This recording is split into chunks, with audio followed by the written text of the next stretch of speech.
Chapter 2. Be responsible. It was Meha's 10th birthday. Meha woke up as her parents showered her with hugs and kisses. But she broke into a grin and thought, "Thank you God, my friends aren't here to see this. So little one, what gift do you want?" Meha's dad asked. "Dad, I am no longer little. I am 10 now," Meha said as she straightened her back to look as tall as she felt. But her dad didn't take her seriously. "Oh, sorry, little girl. Sorry, big girl. What do you want for your birthday?" he asked again. Meha had thought a lot about her birthday gift and knew exactly what she wanted. "Dad, Mom, you know that I am 10 years old. That means I am a grown-up. I want to be respected. I don't want you to instruct me to do my homework or to drink my milk or to clean my room. I am old enough to decide what I should do. So, for my birthday, I want freedom and independence, just like you two have." Meha's parents had brought one-liner skates for her, but what she said took them by surprise. They stared at their daughter for some time. Then her father said, "It's not easy being a grown-up.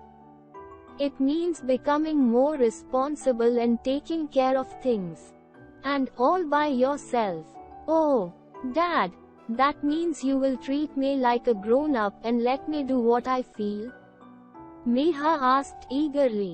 She hugged her parents when they nodded, jumped off the bed and ran to the bathroom. She wanted to get to school as soon as possible.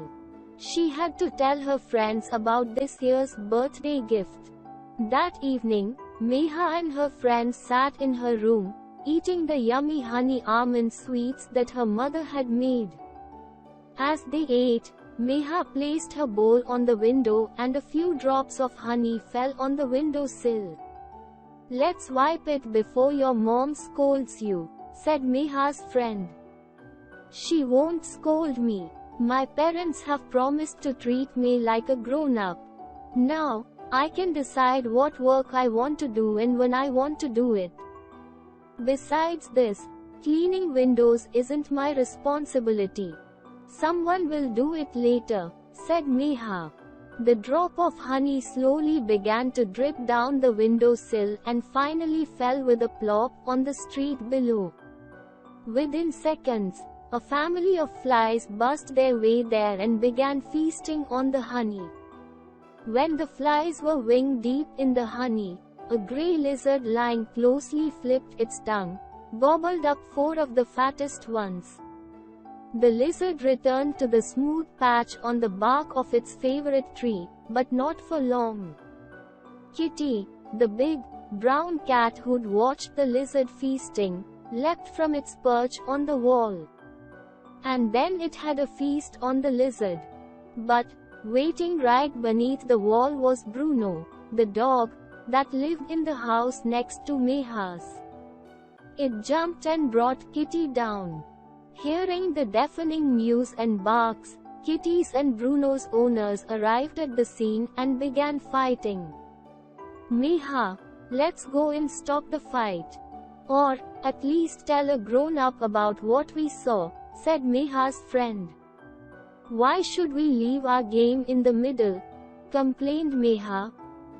"Besides, it's not our responsibility to stop fights." Soon, the owners of the cat and dog were shouting and hitting each other. A crowd gathered around the two. Some began to cheer Kitty's owner, while others supported Bruno's owner. Soon, the two groups had a great fight. One of Meha's friends was worried. "This fight is getting louder and bigger. I really think we should do something to stop it," she suggested. But Meha didn't bother at all. "Oh, stop bothering me and spoiling my birthday. Someone would surely have called the police and it must be on its way. It's their responsibility to stop fights," she said. Soon, A bus loaded with policemen and soldiers arrived on the scene and tried to end the fight. But some of them took either sides and soon the soldiers and policemen, too, were fighting. The fight soon grew into a mini riot with people, policemen and soldiers exchanging blows and even throwing stones at each other. A few helpless policemen were trying to bring things under control.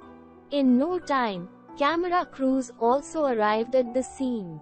It so happened that one of the stones hit the windscreen of Meha's car. This was the time when Meha could understand her problem. When Meha saw the ugly scenes on the news, she wanted to cry. The drop of honey was my problem. Mom and Dad kept their end of the promise, but I didn't. I didn't act responsibly, Meha said to herself. She thought for a long time. Then, before going to bed, Meha went to her parents' room and told them the whole story. I know how ashamed you are of me.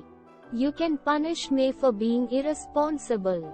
But I promise to never act irresponsibly again. Ever, said apologizing Meha. After a long pause, Meha's mom said, we think you have learnt your lesson. Owning up to one's mistakes is also part of being responsible. This shows a sign of being grown up. So, big girl, we will let you have one more chance. But promise us that you will never be irresponsible again, said Meha's father. Oh, I promise. Dad, I promise. Meha replied happily and hugged her father. Glossary. Showered, overwhelmed, enough, sufficient, gobbled, consumed, bothering, worry, disturb, upset, ashamed, embarrassed or guilty because of one's actions, seriously, really or sincerely, feasting, eat merrily, worried, concerned.